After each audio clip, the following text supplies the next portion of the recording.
има една фраза на Кен Бърнс, не знам дали знаете, който е режисьор американски. Не е много известен, той прави документални филми, но той казва едно много интересно изказване. Има а, не историята се повтаря, човешката природа.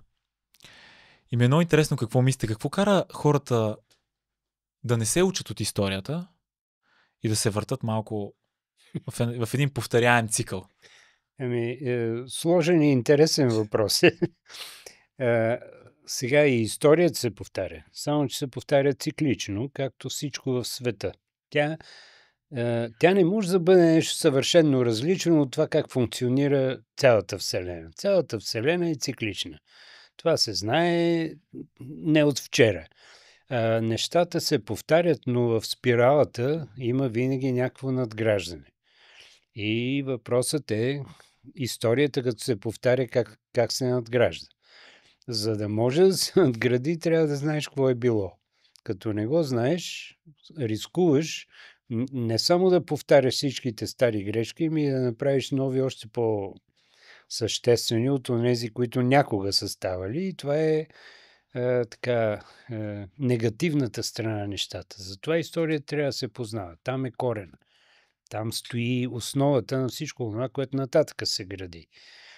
Сега, познавайки историята, някои казват, че предвидиш бъдещето. Чувал съм го като... Да, и да и не, защото всичко зависи в крайна сметка от егото. Къде ще настъпиш личния си интерес в това какво искаш да направиш.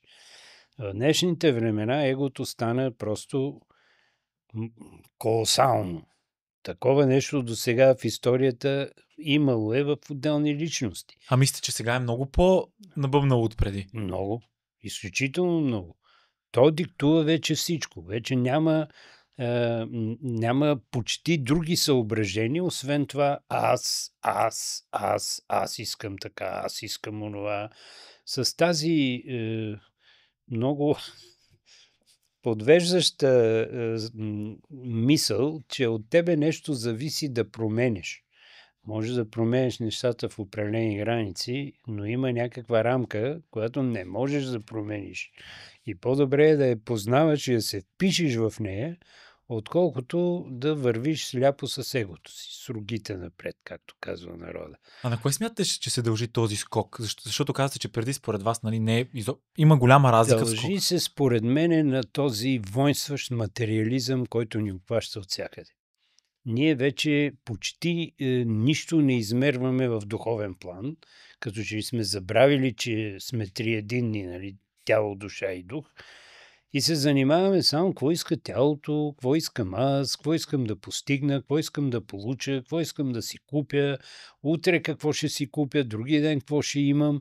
И в този хедонизъм вече егото действа почти безпрепятствено, по начин, който ни забива все повече и повече, защото не може материалното да командва духовното. Няма как да стане. Не може. То е произволно на. Произволното няма как да надмогне. Просто няма шанс. Но това нещо в цялата тая посока на агресивния хедонизъм се забравя. И се решаваме, че гледай, аз сега как хубаво днеска си хапвам и пивам, па утре какво мога да направя и забравям къде отивам и защо.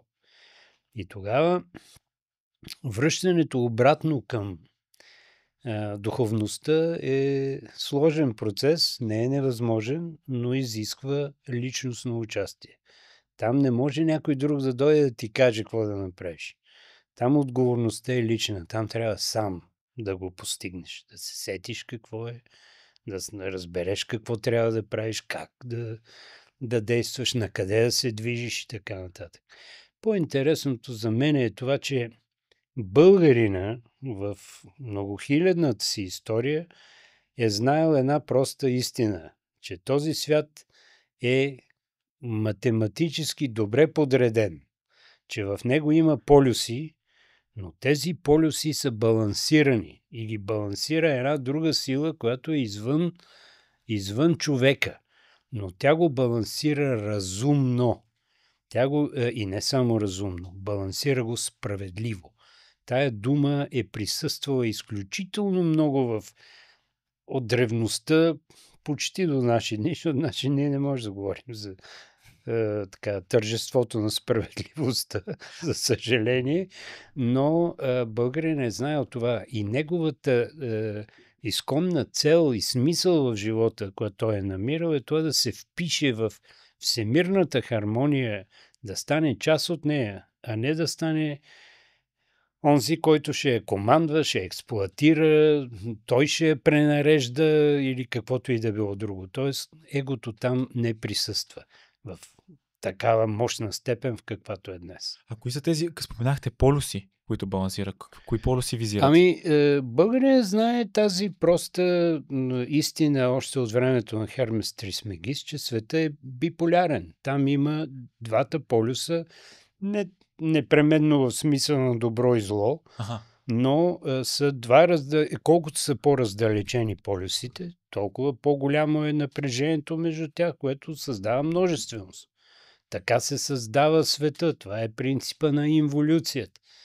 И тогава вече при съзнанието, че света е така конструиран, въпросът е как се постига баланса. И че този баланс е възможно да бъде постигнат и този баланс се постига с няколко неща. Едното е справедливост, другото е любов и третото е мъдрост. Тези неща присъстват интегрално и в нея, и в основен елемент на любовта е истината. Значи без любов, без истина няма. Българин това го знае, това го разбира. И затова ми е много така и странно и болно да гледам тази разруха, в която се шири това хедонистично мислене, този безконтролен егоизъм, това заслепление, че от мен нищо не зависи. И много пагубна мисъл е това. От мен нищо не зависи. А зависи много.